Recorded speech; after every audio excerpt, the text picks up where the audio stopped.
Au début de la guerre, vous aviez 15 ans, il me semble. 15 ans. Oui. À ce moment-là, où est-ce que vous viviez au début de la guerre et qu'est-ce que vous faisiez? Je vivais chez mes parents. À Anderlecht. À Anderlecht. Et j'étais étudiante. J'étais étudiante à l'école normale pour devenir institutrice. Et j'ai eu mon diplôme en 43. En juin 43. Et 6 mois après, j'ai été arrêtée. Même pas 6 mois après, j'ai été arrêtée. Donc vous avez été arrêté à quel âge? 19 ans et demi. 19 ans et demi? Oh non, même pas. 19 ans, j'avais eu 19 ans en décembre et j'ai été arrêtée en janvier. Donc j'avais juste 19 ans. J'ai entendu que votre frère était dans la résistance. Ah ben oui, mon frère était dans la résistance. Dès l'âge de 20 ans. À l'âge de 20 ans. Oui. Et c'est grâce à 21 ans. Hein. Il est mort à 25 ans. Oui, ok. Donc il est mort en février 45. Et votre frère, vous savez comment il est rentré dans la résistance? Je n'en sais rien. Non. Je n'en sais absolument rien. Un bon résistant se tait. Papa, mon père, je pense qu'il travaillait pour mon frère aussi, mais il ne l'a jamais dit. Et vous avez commencé à faire de la résistance parce que votre frère vous l'a demandé? Ben oui, parce que mon frère me l'a demandé. Ok. Et vous aviez envie ou c'était plus... vous n'aviez pas le choix de le faire? Ah si, j'ai le choix. Il n'a pas demandé à ma soeur. Ouais. Mais ma soeur était, comment dirais-je, plus timide. Enfin, j'étais aussi timide. Mais elle n'avait pas cette vivacité que moi j'avais. Il a demandé, il m'a dit un jour, je ne sais même plus comment, hein. Tu allais porter un petit papier là, chez un tel. Et c'est ce que j'ai fait. Alors, et puis j'ai continué. Et alors mon frère nous apportait des journaux. Il aidait donc à imprimer La Voix des Belges, un journal clandestin. Et il apportait des paquets de journaux à la maison. Et alors, je me souviens, je vois ça très bien, je nous vois assis, maman, ma soeur et moi, occupés à plier des journaux. Des paquets de journaux. Alors, il y en a que j'allais distribuer, ou mon frère le disait. Mais il ne vous donne pas beaucoup de personnes pour ne pas les connaître. Quand il m'envoyait pour envoyer des messages, c'était toujours la même personne. Il ne faut pas en connaître trop parce que sous la torture, on peut parler. Et je ne critiquerai pas ceux qui ont parlé. Et à ce moment-là, vous compreniez ce que vous faisiez ou vous disiez évidemment. Plus... Oui, ok. On écoutait tous les jours la BBC. Hein. Ouais. On avait des nouvelles, évidemment, on ne pouvait pas. C'était clandestin, bien sûr. Mais on écoutait, bien sûr qu'on savait. D'ailleurs, de toute façon, très, très tôt, je ne sais plus en quelle année, nous avons hébergé un condamné à mort qui s'était évadé. Donc, déjà, je pense que ça doit être déjà en 40 ou en 41, début 41, je ne sais plus. Mais nous avons hébergé un couple, donc un évadé et sa femme, et nous les avons hébergés un bon bout de temps. Donc mes parents étaient au courant des faits de mon frère, et ils l'acceptaient. Et au fond, ils faisaient de la résistance. Ils hébergeaient un évadé qui était condamné à mort, et ça, c'était punissable. Donc, il savait que mon frère il faisait de la résistance. D'ailleurs, je crois que papa et lui s'entendaient à ce moment-là. Ils se sont toujours bien entendus, mais je pense que papa était un homme très intelligent, qui se rendrait très bien compte depuis le début, et que mon frère lui a demandé de l'aider, quoi. Ouais. Le réseau auquel appartenait votre frère? D'abord le Front de l'Indépendance, ouais. Et puis l'armée secrète. Okay. C'est tout ce qu'on sait, parce que on ne voyait presque plus. Hein. Il était où à ce moment-là, votre frère, alors? Non, mon frère était à Bruxelles. Il vivait chez nous jusqu'en en 43, on a eu la visite de la Gestapo qui soi-disant, attendait mon frère. Et alors, le matin, à 6 heures du matin, on vient frapper à la porte. On avait compris, c'était la Gestapo. Alors, ils sont entrés, ils ont dit, on attend votre frère. Ils savaient que mon frère rentrait. On a été dénoncé par une taupe. Hein. À 2 reprises, on a été dénoncé par une taupe. S'il n'y avait pas eu cette taupe, il y aurait eu beaucoup moins d'arrestations. Sans les taupes, les Allemands n'auraient pas pu faire grand-chose. Ouais. Mais c'était pas l'argent qui compte. Ils recevaient de l'argent s'ils dénonçaient un réseau. Ah oui, je pense. Je pense. On a assisté, mon père et moi, à l'accusation de notre deuxième taupe. Nous sommes allés au tribunal et papa et moi, nous avons témoigné. Mais sans les taupes, ils n'auraient pas su faire grand-chose. Et votre frère, qu'est-ce qui l'a motivé à devenir résistant en premier lieu, vous pensez? Je crois que c'est l'esprit de famille.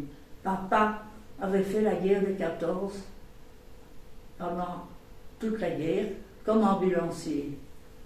Et il y avait l'esprit du patriote. On aimait son pays, comme beaucoup de gens ont fait la résistance dans différents pays parce qu'ils aimaient leur pays. On ne voulait pas être sous la poigne des Allemands, bien sûr. Et papa, c'était quand même papa ne s'est pas battu. Il n'avait même pas d'armes pendant la guerre, puisqu'il était ambulancier. Mais donc, papa, déjà au départ, se rendait compte que c'était une guerre. C'est l'esprit de famille. Je ne sais pas moi pourquoi, mais on n'a pas envie. Enfin, soyons logiques. Vous habitez une maison, et il y a un voisin qui vient s'accaparer votre maison. Vous seriez d'accord? Non. Non. Eh bien, pour le pays, c'est la même chose. Oui.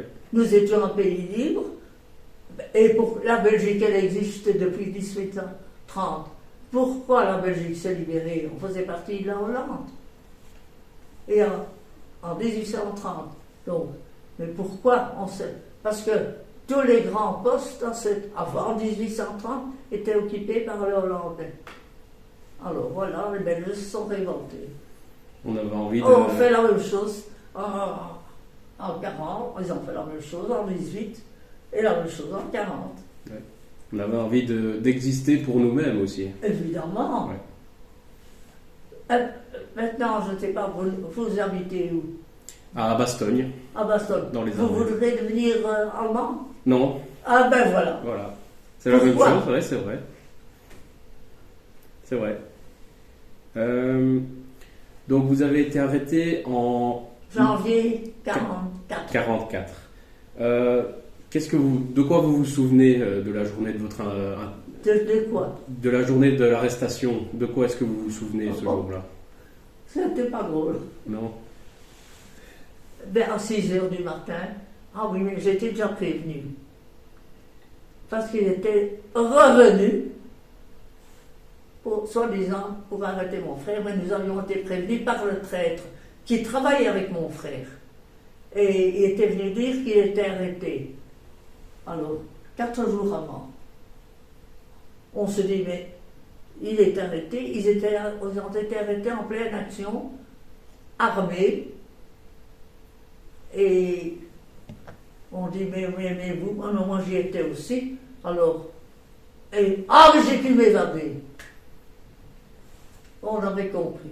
Le type alors, les Allemands sont revenus à la maison, et ils ont de nouveau fouillé la maison, comme en 43. Ils n'ont rien trouvé, évidemment. Et ils ont dit, voilà, si on ne trouve pas votre frère, on vous arrête, on revient dans quelques jours. Nous savions qu'il était arrêté, donc on avait compris. Alors, pendant 4 jours, qu'est-ce que j'ai eu peur? Et je disais à ma soeur, tu crois qu'on va m'arrêter? Il m'avait dit, si on ne l'a pas, c'est vous qu'on arrête. Tu crois qu'on m'a arrêté? Mais non. Mon frère était déjà arrêté. Ouais, pendant des jours, je lui ai posé, dis-moi, tu crois qu'on... Mais non. Ah, ouais. Et le 4e jour, à 6 heures du matin, coup de sonnette, mettez votre manteau. J'ai dû mettre mon manteau, sans dire au revoir ni rien, parti entre deux SS, entre deux Allemands, quoi. Alors, assis en fond, c'était les citronnes, ils avaient accaparé toutes les citronnes. Alors, assis entre ces deux Allemands.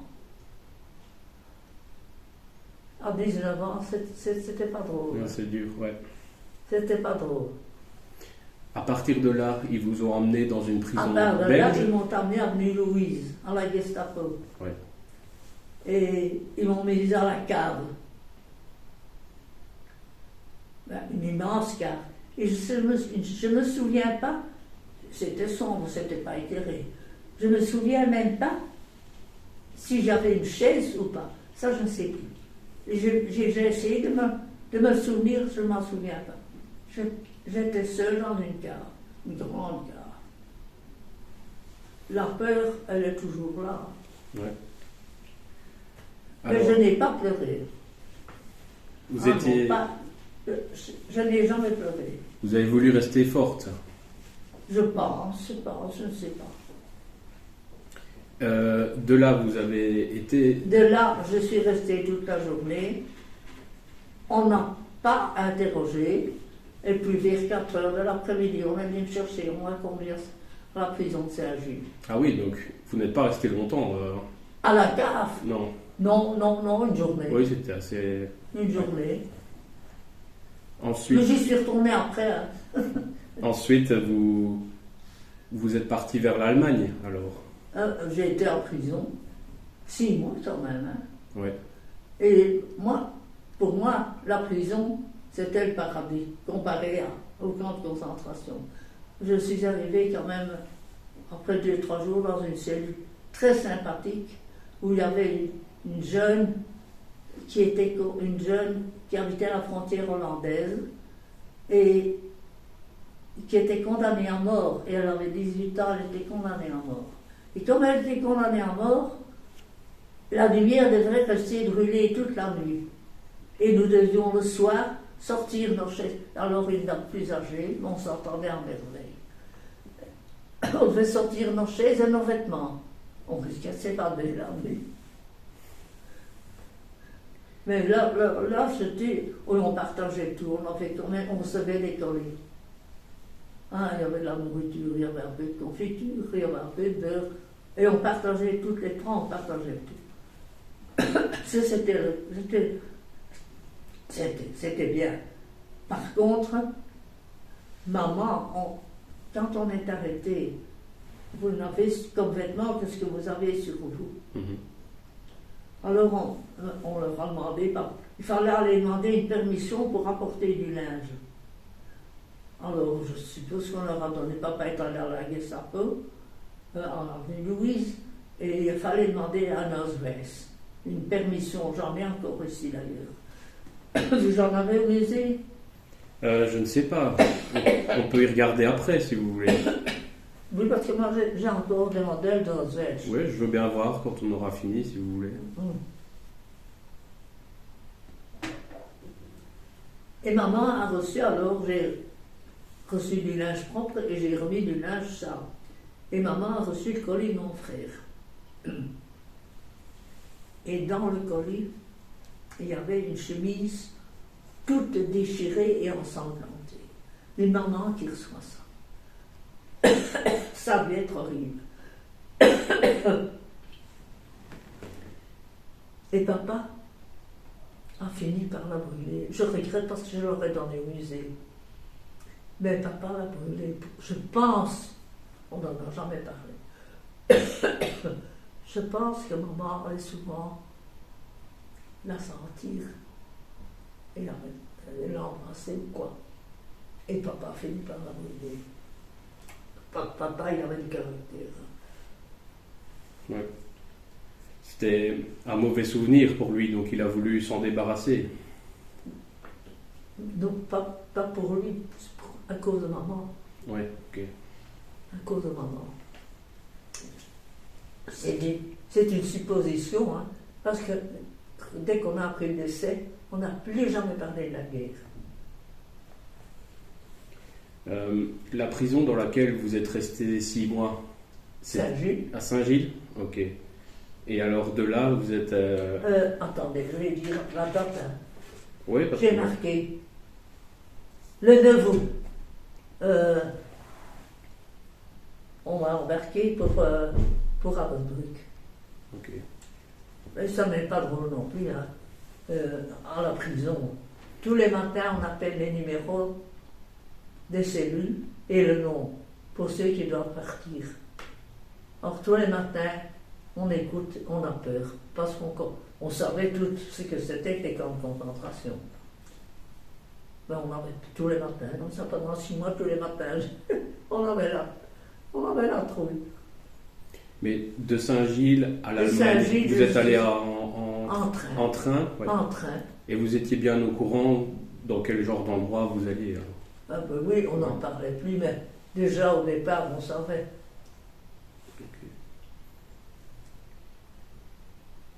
Et je suis arrivé, au bout de 3 jours, on est arrivé à Ravensbrück, sans nourriture et sans boisson.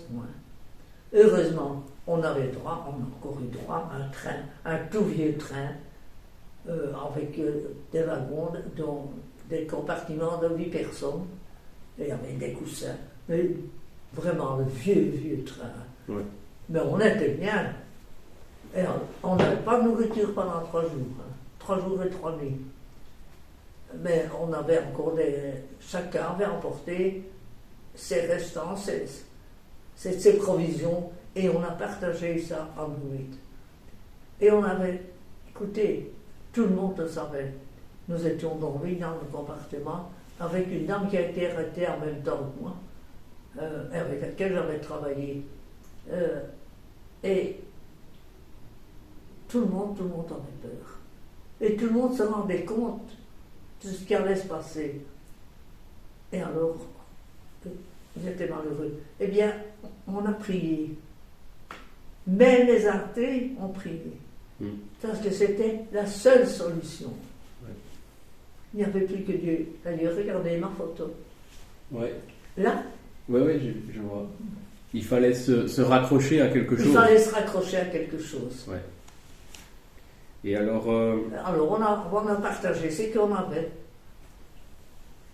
Dans le camp, la vie était comment? Comment est-ce que vous pourriez décrire? Arrivé au camp. Bon, arrivé on est arrivé, je ne sais plus comment ça s'appelle, dans la gare, dans une gare, et là, on conduit prendre des bus pour des camions pour nous conduire à Ravensbrück. Quand nous sommes descendus du train, nous avons été accueillis gracieusement par des gars, d'abord des Allemands armés et des chiens. Parce que les chiens, ça fait partie. Dès que vous mettez votre nez à la porte, il y a des chiens pour vous accompagner. On a été accueillis par des gosses qui étaient sur un autre quai et qui nous jetaient des pierres. Et alors, en randonnion, de longues colonnes, et de chaque côté, des soldats armés avec des chiens. Alors, on avait allé au camion, et puis on est allé à Ravensbrück. Arrivé à Ravensbrück, allez dehors toujours. La grande porte s'ouvre, du bruit de ferraille, et puis vous rentrez, et alors vous restez là, vous vous faites attendre. Et puis vous devez vous déshabiller. Je crois quand même que c'est alors. Ah oui, voilà, des infections. Des infections. À l'extérieur, des infections. Vous devez vous déshabiller. On vous prend votre sac. Vous êtes là, toute nue, sans rien. En randonnion. Et petit à petit, à tour de rôle, vous passez et on vous désinfecte. Vous regardez. Oui, je viens de voir. Ce sont les gosses à la petite. Il y a une école là, Ah oui, ils vous ont fait ça? Ils ont fait ça. Ah, c'est On a gentil. fêté mes 100 ans. Ouais. Et alors, on veut désinfecter avec une poudre blanche. Et puis, on vous met. Ah ben oui, on vous donne une chemise en gros coton. Vos vêtements, vous ne les voyez plus. Hein. Les bijoux, ça, ils étaient déjà enlevés à Saint-Gilles. Mm. On vous donne une grosse chemise. Une chemisette, quoi. Hein. Et une culotte. Un culotte de grand-mère. Mais ça, vous connaissez la culotte de grand-mère? Je ne suis pas sûr, non. En gros tissu, en gros coton synthétique, ça va, qui vient jusque-là, jusqu'au genou, et avec une fente derrière, comme les vieilles femmes de la fin du 19e siècle portaient, pour ne pas devoir se déshabiller pour faire pipi. Hein. Non. Il n'y avait pas de WC à cette époque-là. Alors, voilà. Et voilà les vêtements qu'on reçoit, et puis la robe rayée. Et alors vous rentrez dans une immense salle. Ah non, oh non, j'oublie le principal. De là, vous allez dans une grande salle, et tout autour, on avance, on avance, on avance, on avance. Donc toutes les femmes nues, ah non, on n'est pas encore habillées. Les femmes nues, jusque chez le médecin. Alors, au milieu de la grande salle, où toutes ces femmes nues se promènent, de tous les âges, et pour une gamine, ça va? Oui. De 19 ans, hein, on voit des bonnes femmes toutes nues. Alors, à cette époque-là, il y avait énormément de pudeur. Je n'ai jamais vu mes parents nus. Il y avait beaucoup de pudeur quand je suis née. Et de tous les âges, étaient grosses. Et les plus jeunes, bon, elles devaient avoir 15 ans. Alors, vous faites le tour, puis vous devez vous installer sur une table au beau milieu, bien sûr, que tout le monde veut voir, et on va ausculter vos parties les plus intimes. C'est très gai hein, quand on a 19 ans. Alors, après ça, on vous donne votre robe et vos vêtements. Donc, je les avais déjà. C'est après l'inspection médicale. Ouais, ouais. Je l'avais oublié. Et alors, de là, on vous emmène dans une autre grande salle où vous devez vous asseoir par terre, où il y en a déjà pas mal qui sont assis par terre, et vous devez écarter les jambes pour que les nouvelles puissent se mettre entre vos jambes, parce que sinon il n'y avait pas assez de place. On ne pouvait pas s'allonger, il fallait être, vous vous rendez compte, le nombre de bonnes femmes. Alors, vous aviez du travail, je suppose, à faire Oh, pendant pas la journée? encore. Non. Non. Après ça, Vous allez trop vite. je vous laisse expliquer. Alors. Et alors la nuit, on a dormi, mon ami et moi, on dort à deux dans un lit d'une personne. C'est très confortable. Nous nous étions fatigués, évidemment. On s'est endormi. Et le matin, j'ai pu m'arranger d'être avec la personne qui a été arrêtée en même temps que moi. Et au matin, j'étais remplie de puces. Mais remplie. Ma compagne n'en avait pas une seule. Et alors, j'ai passé ma journée. Alors, le lendemain, appel, station debout pendant au moins 1 heure, dehors, pour appeler tous les numéros, pour voir si tout le monde est bien là, parce que vous n'avez plus de nom, vous n'avez plus qu'un numéro. Hein. J'avais le numéro, je l'ai marqué comme ça. 51 152. Vous vous rendez compte du nombre Oui, ça fait de beaucoup. personnes, et de toutes ces personnes, on n'a jamais parlé. Oui. Bon, alors, après ça, vous recevez un morceau de pain. Ça, je me souviens plus de ce qu'on a mangé. Et puis, après votre appel, vous devez retourner vous asseoir par terre. Toute la journée, alors, toute la journée, j'ai fait la chasse aux puces. Et ça pendant 10 jours. Pendant 10 jours. Nous étions en quarantaine. Donc, c'était un bâtiment spécialement réservé pour les nouvelles arrivées. Ouais. Parce qu'ils avaient peur des maladies contagieuses. Mais c'était pas pour nous, c'était pour eux, évidemment, qui le faisaient. Alors, on n'a pas eu de contact avec les gens de Ravensbrück. Mais, et alors, au bout des 10 jours, on a, les Belges, parce qu'il y avait quand même 100 et des Belges, et des Belges et des Françaises. On nous a rassemblés, on nous a mis dans des camions, et on est reparti pour un commando de travail Belgique, qui faisait donc, c'était le commando de travail de Ravensbrück. Et arrivé à Belgique, moi ça a été ma chance. C'est parce que Belgique, il y avait des baraquements, 4, il y en avait peut-être 6, et comme on ne pouvait pas sortir, je n'en voyais jamais que 4, avaient été occupés par des jeunes Allemands, nazis, et qu'on avait envoyés au front, c'était déjà presque la fin de la guerre, 44 heures. Et on les a envoyés au front, donc il n'y avait plus de personnes pour travailler dans les usines d'armement. Alors on nous a envoyés là-bas, donc en Belgique pour travailler. Et là j'étais contente parce que c'était des baraquements, et les baraquements avaient été nettoyés avant qu'ils partent. Donc il n'y avait plus de puces. Vous étiez sauvés. Et une fois de plus, avant d'entrer dans les baraquements, on a été désinfectés avec la poudre blanche. Je ne sais pas comment ça s'appelle. Et alors, bon, et là, il y avait des petites chambres. Il y avait d'abord un réfectoire. C'était déjà avec des grandes tables et des bancs. Donc, on avait déjà un réfectoire. Et alors, il y avait plusieurs chambres, 6 chambres de chaque côté, et avec 22 lits. Et on avait chacun son lit quand même. Il y en avait à l'étage. Donc on n'était plus que 22. Et on est parvenus, donc les Flamands ont essayé de se regrouper quand on a distribué les chambres, et les Bruxellois aussi, avec quelques personnes je crois quelques autres, les Wallons. Les Bruxellois et les Wallons se sont regroupés pour former 2 chambres. Alors c'était déjà beaucoup mieux.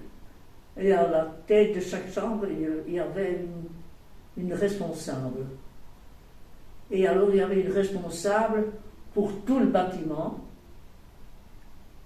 et qui était évidemment un droit commun. Et nous avions une bonne femme, c'était une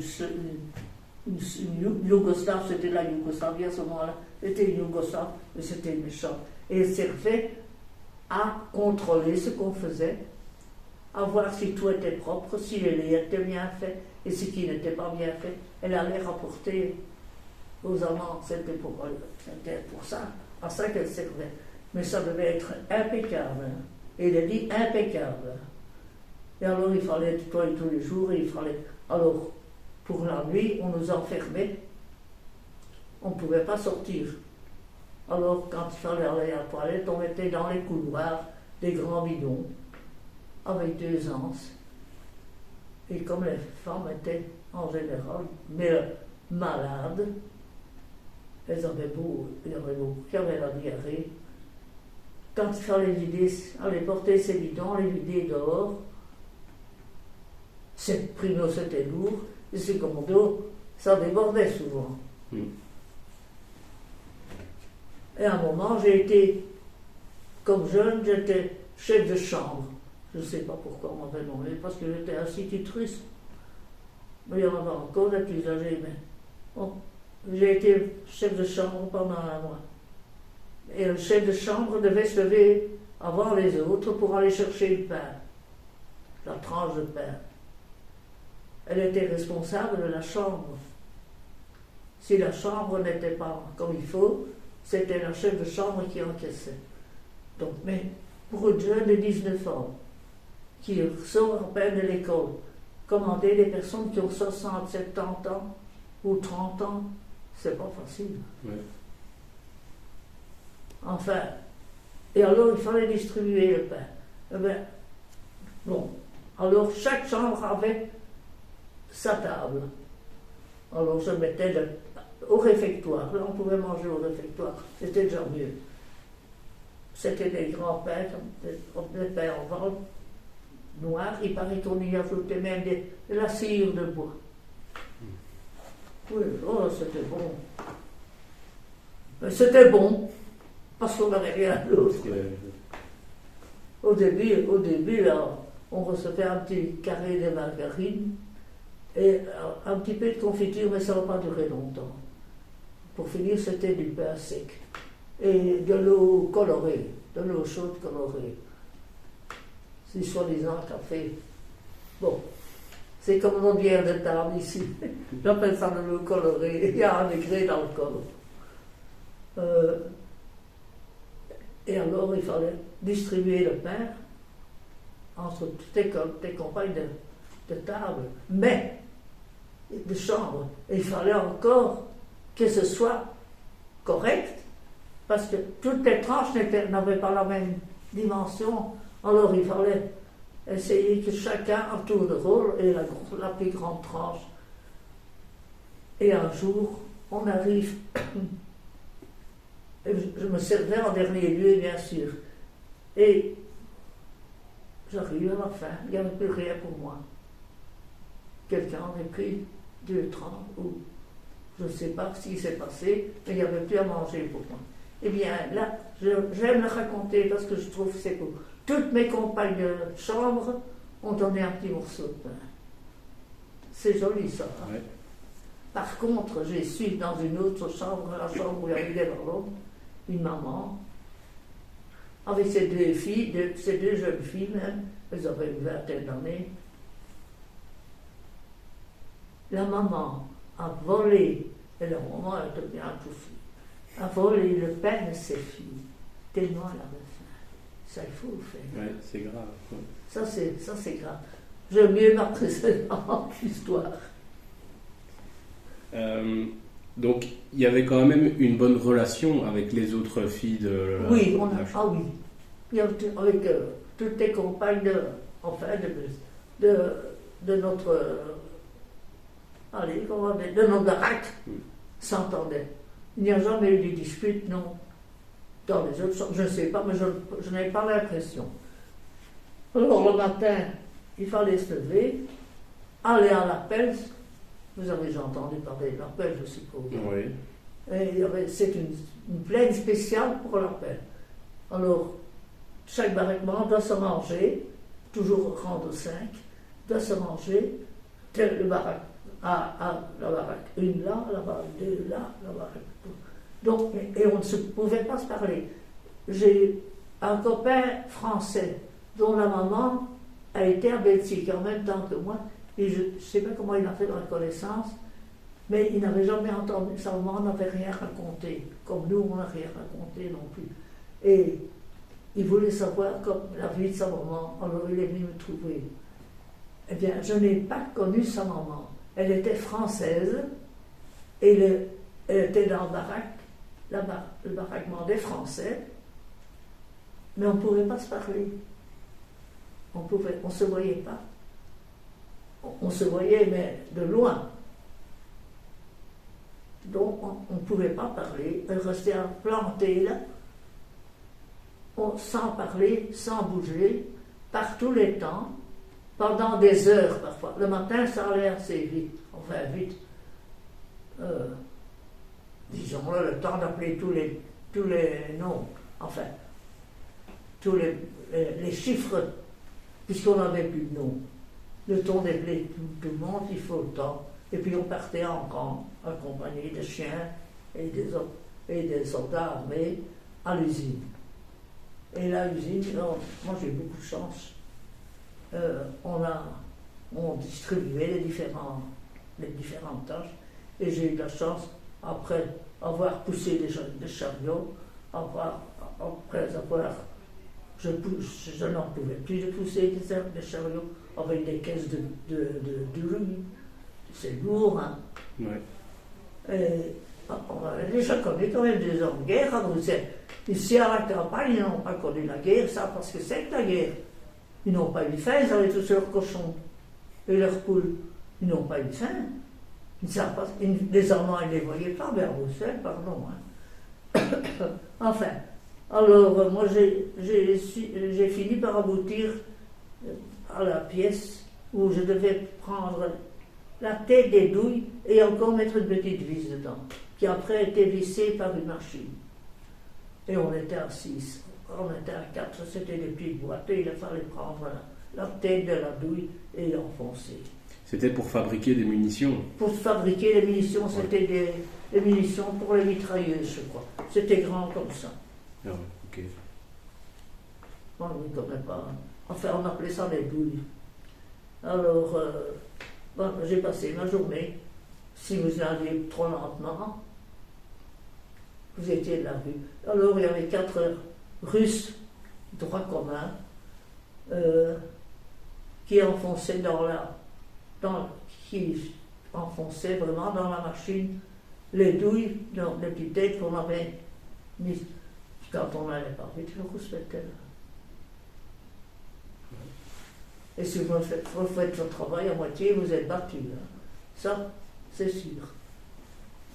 Les punitions, c'était être battu et... Ah oui, oui. Et quand les punitions s'étaient battues, et ça se fait en public. Hein. Alors, la punition se faisait le soir, on rentrait, on avait une demi-heure de marche. On rentrait, et puis c'était nouveau l'appel. On devait se ranger, baraque par baraque. Et puis, les punis, on les mettait au milieu, et on les battait. Il y avait autre chose, on pouvait vous priver de n'importe quoi. Moi, j'ai eu beaucoup de chance. Je n'ai pas été battue. Mais par exemple, il y avait une ofzérine à la porte, et en passant, elle vous donnait un coup de matraque sur les genoux. Hein, ça. Et puis, si vous aviez... vous mettiez... On avait... oui, on avait un essuie. Hein. On avait un essuie. C'est tout ce qu'on avait. Un essuie de vaisselle. C'est tout ce qu'on avait. Mais si vous n'avez... Votre essuie n'y était pas, c'est là-bas, on vous bat. Alors il y en avait qui mettaient des suies en plein hiver, on allait jusqu'à 25 degrés sous zéro. Hein. Et faire qu'est-ce que je dis là? Faire le trajet peut-être jusqu'à... Faire le trajet, ça on marchait encore. Mais il y en a qu'on traînait. Il y en avait qu'on traînait, qui n'arrivaient plus à marcher et que les compagnes traînaient. Et si elle tombait, on la tuait. C'était pas plus compliqué que ça. Il fallait surtout pas tomber. Mais, ah oui, elles mettaient leur essuie sur leur corps pour avoir plus chaud.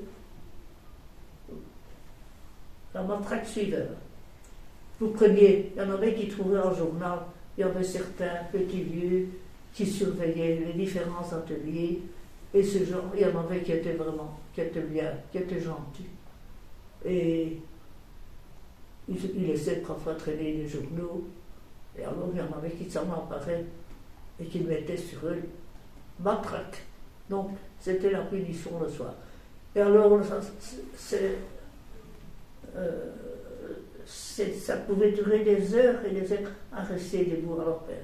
Ces appels, ça dépendait de la vie, de la militaire qui nous surveillait. Et elles jouissaient quand on surveillait. Et les femmes, ça va être plus méchant que les hommes. Quand on battait une bonne femme, et qu'elle osait crier, parce que quand même, elles jouissaient, on voyait, elles étaient contentes. Vous. Les gardiennes étaient aussi très méchantes. Méchantes. Après, on avait une gardienne très méchante. La gardienne chef, elle était méchante. Après, on nous a rattachés à Saxenhausen. Donc, parce que Saxenhausen était plus près, je ne sais pas, un jour, on a changé notre numéro, j'avais 10 000 aidés. Et là, on avait comme chef un commandant. Il était quand même un peu meilleur que la bonne femme. Là, on a été content d'avoir un homme comme chef.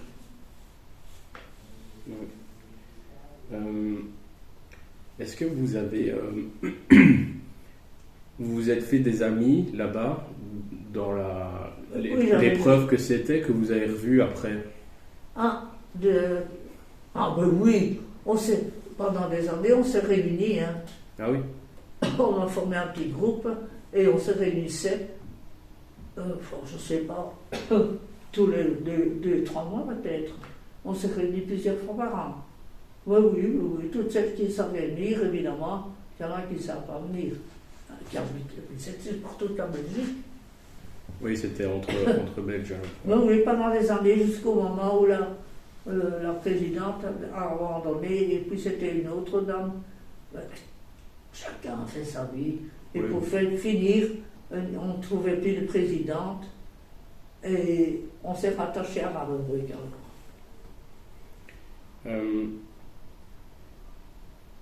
Et donc vous avez dit qu'il y avait des enfants aussi dans le camp. À Ravensbrück, il paraît qu'il y en avait. Ouais. Il paraît qu'il y a eu 800 naissances sur toute la guerre. Hein. 800 naissances. Attendez, moi j'ai marqué ça. 800 naissances. Vous savez combien sont revenus? Non. 18. 18. Et à Belgique, donc, c'est nous qui avons ouvert Belgique. Nous sommes arrivés à 675, pour toutes les nationalités comprises, hein, et nous sommes revenus à 398. Donc, les personnes qui étaient tuées, c'était parce qu'elles ne pouvaient plus être utiles pour le travail, on va dire. Bon, mais écoutez, petit à petit, on s'affaiblit, on n'avait pas à manger, on avait une tranche de pain. À la fin, on avait une tranche de pain par jour, et un bol d'eau chaude, le midi, un bol d'eau chaude avec 3 petits morceaux de rutabaga.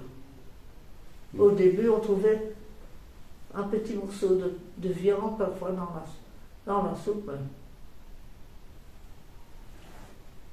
Donc, alors les gens s'affaiblissent. Et avec ce qu'on a sur le corps, il y en a combien qui sont malades. Et on allait alors, quand on était malade, on allait à l'infirmerie, ce qu'on appelait le revivre en allemand. On avait peur d'y aller, parce qu'on savait que si on y allait, on en sortait les pieds dehors. On ne guérissait pas, il n'y avait pas de médecin, il n'y avait rien. Au début, dans ma chambre, il y avait une infirmière, une bruxelloise infirmière, qu'on a vue longtemps après à Bruxelles encore. Et on l'avait mise comme infirmière à l'infirmerie. Ça n'a pas duré longtemps, un mois peut-être. On l'a envoyée promener. Vous savez pourquoi? Parce qu'elle soignait. Elle soignait les malades. Et on l'a remplacée par une jeune russe droit commun qui n'y connaissait absolument rien. Alors, on allait à l'infirmerie et les gens ressortaient morts. Et vous, personnellement, vous pensez que c'est grâce à quoi que vous avez su tenir physiquement? Parce que, primo, j'étais pas trop grosse, donc j'étais pas la grosse mangeuse. Et puis l'envie de vivre. L'envie de vivre, j'étais jeune, j'avais envie de vivre. On a encore toute la vie devant soi, donc on veut voir... J'avais toute la vie devant soi. Mais les mamans aussi, elles avaient envie de vivre.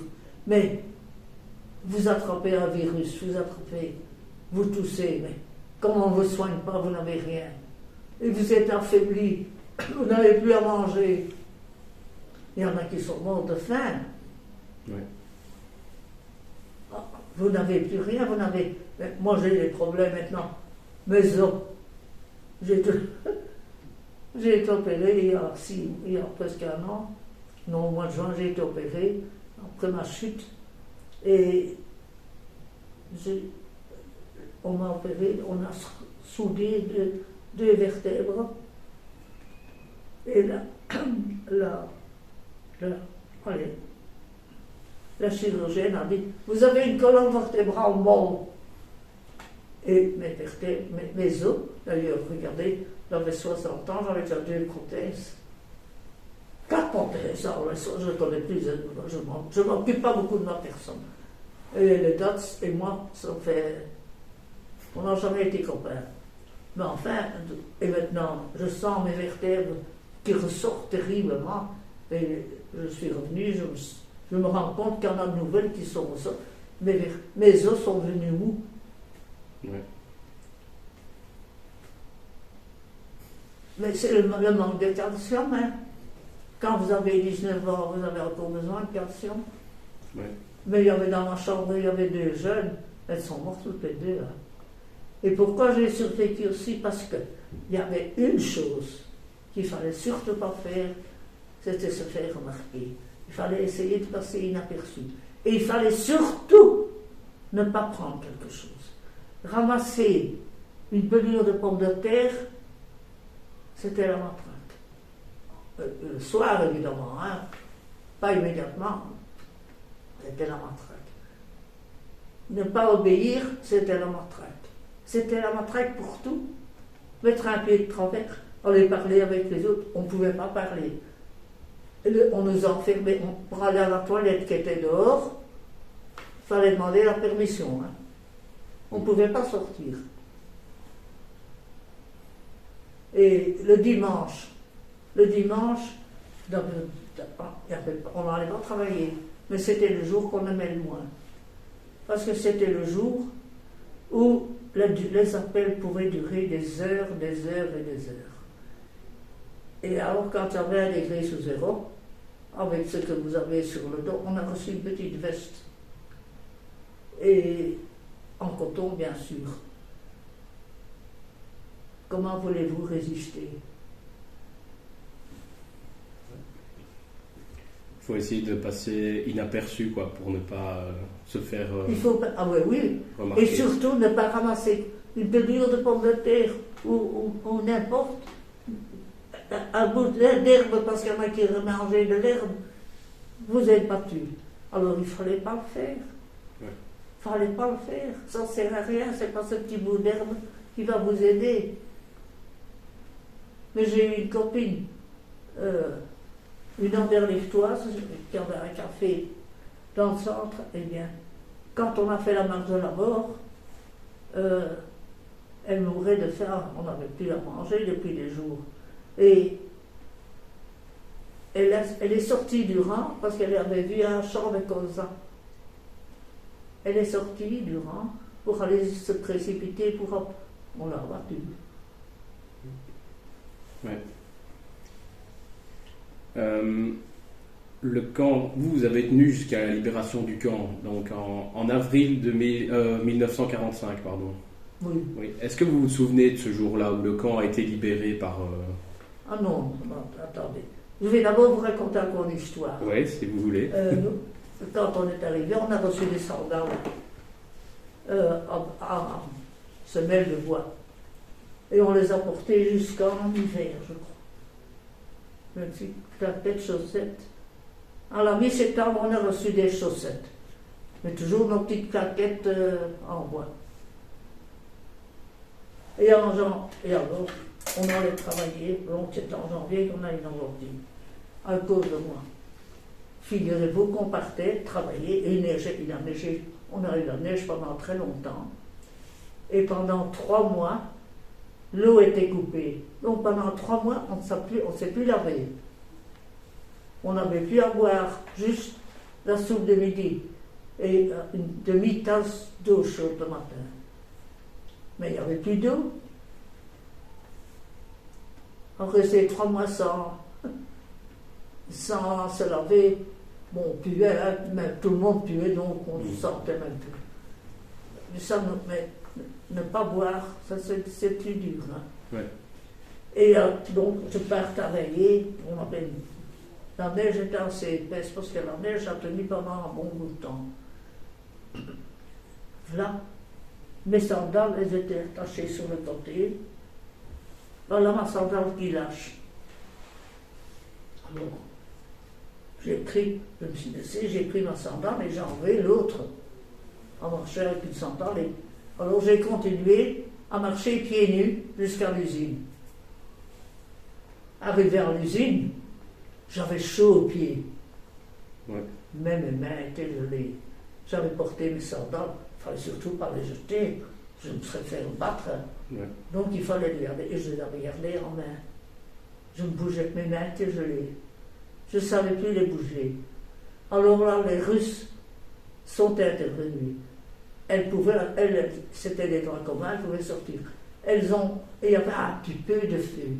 Le chauffage, j'en ai légèrement. Il y a des Allemands. Hein. qui nous surveillaient, donc on n'avait pas. Quand même, il fallait un petit peu de chaleur. Elles ont chauffé une écharpe, elles avaient des écharpes, nous pas évidemment. Elles ont mis cette écharpe chaude autour de mes mains. Elles ont commencé par frotter mes mains avec de la neige, de les masser avec de la neige.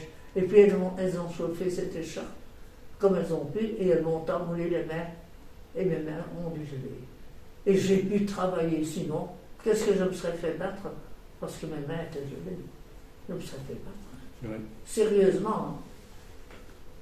Et pour te dire à quel point elles étaient mauvaises, un jour, on revient, on travaille une nuit sur un jour de nuit, un jour, pas mal de journées. On revenait d'un travail de nuit à 6 heures du matin. Appel, comme toujours pour voir s'il manque personne. D'habitude, quand on a travaillé la nuit, l'appel durait peut-être 1 heure. Et ce jour-là, puis on recevait quand même notre tranche de pain après ça. Rien. On a passé toute la journée dehors, et c'était en hiver, donc en janvier. Donc il devait y avoir au moins 20 degrés sous zéro. Et sans boire, sans manger. Et le soir, on est reparti à l'usine sans rien. On a été donc toute la journée dehors. Vous savez pourquoi? Il y en avait une qui voulait s'évader et elle s'était accrochée au grillage électrique et elle s'était électrocutée.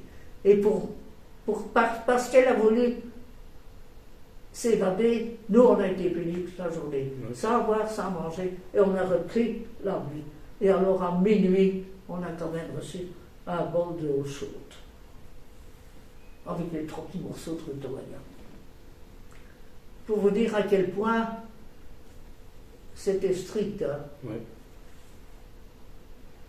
Est-ce que vous voulez raconter quand on a été libérés, c'est ça, hein, la marche de la mort. Ouais.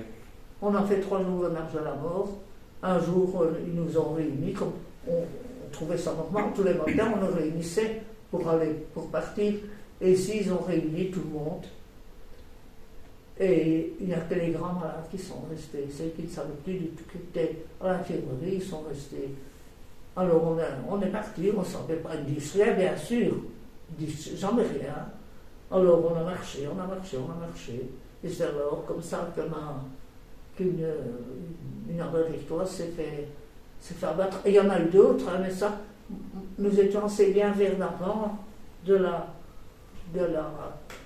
du troupeau, mettons ça un troupeau. Alors on ne voit pas ce qui se passe derrière. Alors on a marché, avec toujours les chiens et les soldats à côté de nous. Et alors la nuit, on s'est arrêté dans un bois, on a dormi dans le bois, par terre, toujours sans manger, sans boire, sans rien. Et ça pendant 3 jours. Et le 3e jour, nous avons, voilà nos officiers qui commençaient à ne pas plus avoir de réserve, parce qu'elles mangeaient, mais nous pas. Hein. Alors, 3 jours, on ne mangeait pas. Et ils ont vu un camp de prisonniers de guerre. Et c'était un camp français et allemand, français et belge. Et ils s'étaient déjà révoltés, et les Allemands étaient déjà partis. Donc le camp était dirigé par, je crois, c'était un officier et un belge français et belge. Alors elles se sont arrêtées pour avoir à manger et pour se reposer, et nous avec. Et alors, ils ont dû parlementer, parce qu'elles voulaient repartir. Et alors, ils ont dit, mais écoutez, la guerre est finie. Ceux qui dirigeaient le camp, les 2-3 personnes qui dirigeaient le camp, laissez-les partir, mais laissez-les ici. La guerre est finie, vous avez perdu la guerre. Rien à faire. On a passé la nuit dans le foin, qui faisait bon dans le foin. C'était chaud, hein. Ouais. Dans la paille foin. Et le lendemain, donc, même le curé est venu dire la messe. Le mounier est venu dire la messe chez les prisonnières. On était couchés donc par terre. Et la première chose qu'ils ont fait, c'est nous apporter, ils n'avaient plus non plus de quoi préparer un dîner, mais ils avaient leur colis de Croix-Rouge. Et ils nous ont tous donné leur colis de Croix-Rouge. Alors on a pu manger. Mais il fallait faire attention, il y avait des sardines là-dedans. Ah oui. Fallait. Il y en a qui ont bu l'huile de sardines. Voyez le résultat. Moi pas. Alors, bon, là, on avait à manger. Et alors, le lendemain, bon, départ. Ils ont parlementé, nos petits Belges et Français, rien à faire. Ils avaient eu des ordres, ils devaient continuer. Ils nous ont repris. On ne savait pas se défendre. Et les militaires étaient là avec des chiens et des fusils. Qu'est-ce que vous voulez qu'on fasse? Et qu'est-ce que les Belges et les Français pouvaient faire? Ils n'avaient plus d'armes non plus. Alors on est reparti, désespérés. On espérait de pouvoir rester chez eux là. Et alors au bout d'un temps, on voit une petite jeep qui s'appelle une jeep en marque, mais conduite par les Belges. Et on s'est assis le long de la route, et ils ont parlementé de nouveau pour essayer de nous libérer. Ils sont repartis.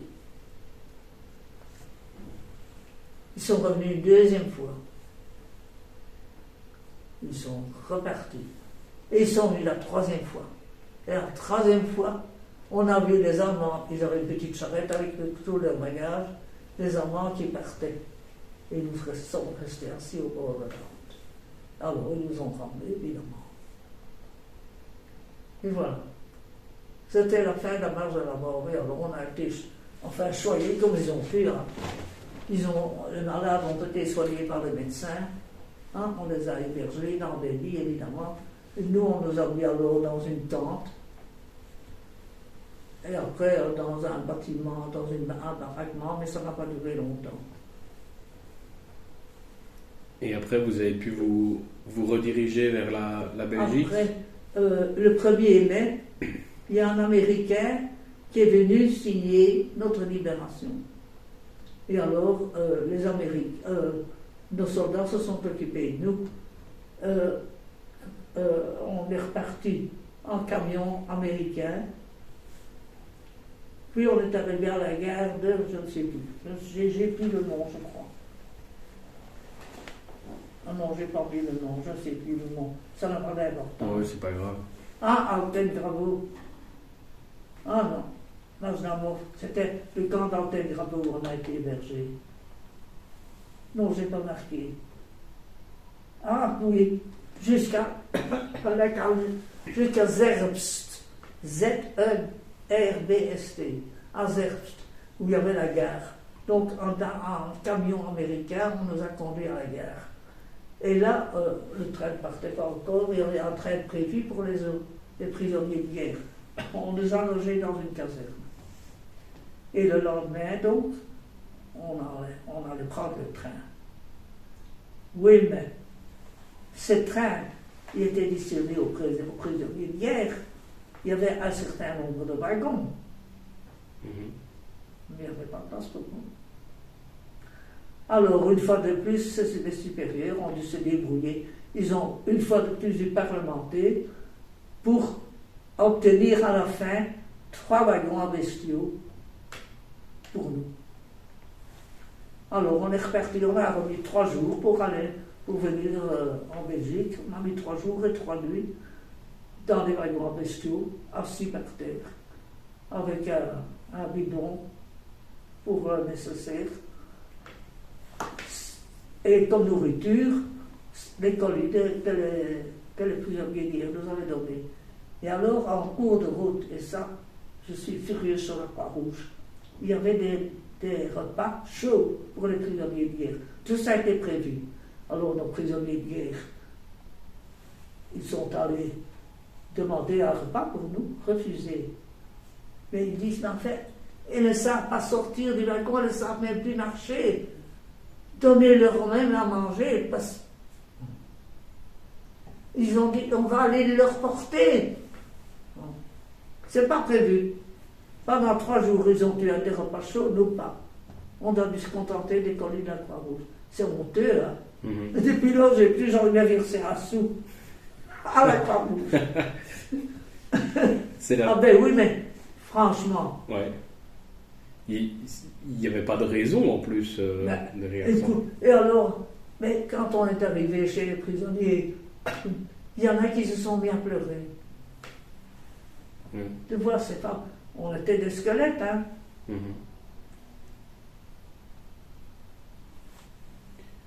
Et voilà. Alors, oui, mais arrivé à Liège, au bout de 3 jours, 3 nuits, hein. Ouais. Arrivé à Liège, il était 7 heures, plus personne dans la gare. Parce que le train n'allait pas à Bruxelles, il continuait sur Paris. Et personne. Pas une âme à voir, aucune aide, rien, il n'y avait rien. La gare était vide. Alors nous étions 3, mon ami et moi, et mon ami avait hébergé, c'est une Belge qui avait épousé un Russe. Et, oui. Ah oui, Vivienne, tu veux des jeux? Oui. Bonjour. C'est mon ami. Ah. Ça va, Vivienne? Bon, Tu as ça été va. écoutée? Ouais. Bon. Non, lui là-bas. Un peu. Tu peux t'asseoir. Je peux bouger mes affaires. Ça va. Ça va aller. Ouais. Vous Où on était? voulez continuer ou on fait une pause ou... Non, non, c'est mon ami. Ouais, c'est comme vous voulez. Moi, si vous avez Non, quelque elle chose peut à, rester, si vous avez quelque elle te chose à dérange faire. pas? Ah non, non, c'est moi si vous avez quelque chose à faire. Oh si non, je vous Non, dérange. non, non, pas du tout, pas du tout. Ça va. Pas du tout. Ah, bon, maintenant, je sais plus où j'en étais. À Liège, avec le train qui Ah, repartait. Liège. Alors, nous sommes sortis de la gare, tout le monde, je suis déjà à la fin. Nous sommes sortis de la gare et on s'est mis au bord du trottoir en se demandant comment allons-nous arriver à Bruxelles. On n'avait pas de téléphone, on n'avait rien, il n'y avait personne. Personne à voir, excusez-moi. Alors, qu'est-ce qu'on a fait? À un certain moment, il y a une voiture qui passe. Pendant la guerre, il y avait certaines voitures que des gens pouvaient garder. Par exemple, les médecins, certaines personnes pouvaient garder des voitures. Et alors, à la fin de la guerre, ils se sont mis à la disposition des survivants. Et il y a une voiture qui s'arrête, elle demande où allez-vous? Elle voyait, non, on va prier. On doit aller. Bien, je vous emmène à Bruxelles. Le type nous a emmenés. Et on a été chez mon ami, d'abord, parce qu'on avait peur que je vienne immédiatement à la maison, parce que maman avait des problèmes cardiaques. Alors, on est allé prévenir, une de ses filles est allée prévenir, et ma soeur est venue me chercher, puis je suis rentrée. Je ne sais pas, et ça, il n'y a rien à faire, hein, Vivienne? Rien à faire. Je ne me souviens pas comment on est rentré. Si on a pleuré, si j'ai serré les... Maman m'a serré dans ses bras. Je n'en sais plus rien. Et j'ai posé la question à ma soeur qui est décédée maintenant depuis 5 ans. Elle ne sait pas non plus. Il y a un tas de... Et pourtant, c'était un moment unique. Au moment où je retrouve mes parents, c'était un moment unique. Eh bien, je ne sais pas si maman a pleuré, ou si... Moi, je ne sais plus, et ma soeur non plus.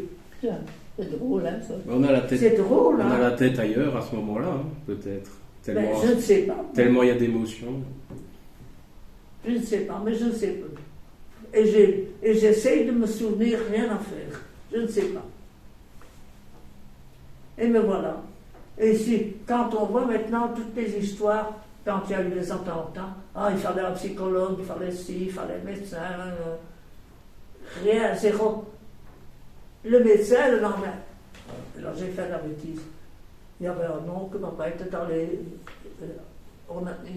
ils sont natifs de Mol. Tu connais Mol, où il y a les îles atomiques. Mol, Oui. à la frontière hollandaise. Mes parents sont de là. Enfin, maman, avec un père de Péruvien. Et il avait tué son cochon, il y avait du boudin. Moi j'ai mangé du boudin le soir. Mais, non, mais... Ah, et ma soeur, quand je suis rentrée, ma soeur m'a mise au bain, et ça, elle ne se souvenait pas de ça non plus.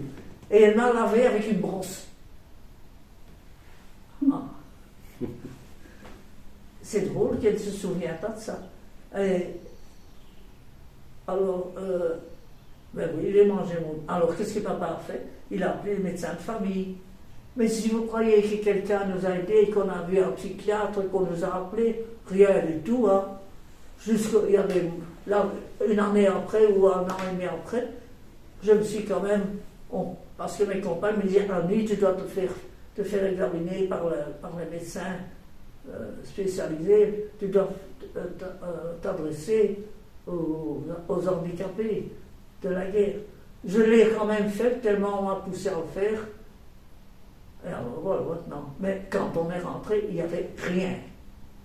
Quand on voit tout le cirque maintenant, il y a un psychologue, on les envoie ici, on les envoie là. Non, rien. À ce moment-là, non. Hein. Quoi? À ce moment-là, non. Non, il n'y avait rien. Parce que moi, je me souviens d'un qui est revenu comme ça d'un camp et il n'a pas eu de suite, rien. Non, rien. On ne faisait rien. Maintenant, il faudrait presque le mettre dans un verso. Et vous trouvez que c'est mieux comme maintenant ou c'est quand même écoutez, mieux comme maintenant? Je trouve que c'est mieux maintenant, évidemment. Oui, Mais il ne faut quand même pas exagérer. Hein. oui, c'est vrai. Il ne faut pas exagérer quand même. Hein. Et alors, ils gardent tous des souvenirs. Mais ils n'en dorment plus la nuit. J'ai jamais entendu quelqu'un. D'ailleurs, quand on se réunissait, vous avez posé la question, on ne parlait jamais de la guerre. On parlait des enfants, on parlait de Sion. Jamais de la guerre. On ne parlait plus de ce qu'on avait vécu. On était content de retrouver la vie. Et alors, des personnes qui ont des petits-enfants, qui avaient peut-être des bébés, même ma mamie, on l'appelait mamie, c'est la dame de la cellule. Elle avait encore un bébé, mais c'est terrible, ces gens, ces enfants-là. Et souvent, les couples étaient arrêtés en même temps. Et ces gosses qui restent seuls, ça doit être horrible pour les parents. Oui. Et aucune aide, rien. On n'a pas demandé non plus. Hein. On n'a rien demandé. Mais vous dites que quand vous faisiez ces réunions-là, vous ne parliez pas de la guerre. Mais vous, maintenant, vous aimez bien en parler pour que les gens soient au courant de ce qui s'est passé. Parce qu'on se rend compte, mais je crois que tout le monde a fait la même chose. Parler de ce que vous avez subi, ça ne sert à rien, vous l'avez subi. Raconter aux autres, c'est dur.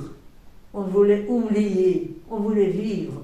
Et de tous ceux que les gens ne parlaient pas. Et alors, il y en a qui ont parlé. Et alors, vous savez ce que les gens ont dit? Mais ils mentent. C'est pas possible ce qu'ils racontent, ils exagèrent. Alors, les gens se sont tus. Moi, j'ai parlé dans ma rue. Ils sont venus demander, donc c'était une centaine de maisons peut-être, en 48, non, une cinquantaine de maisons. Les voisins sont venus demander que je leur parle. Alors, ils se sont réunis sur le pas de porte et j'ai expliqué la vie là-bas. Ben, c'est rare. Les gens qui ont parlé ne nous croyaient pas. C'est pas possible de vivre.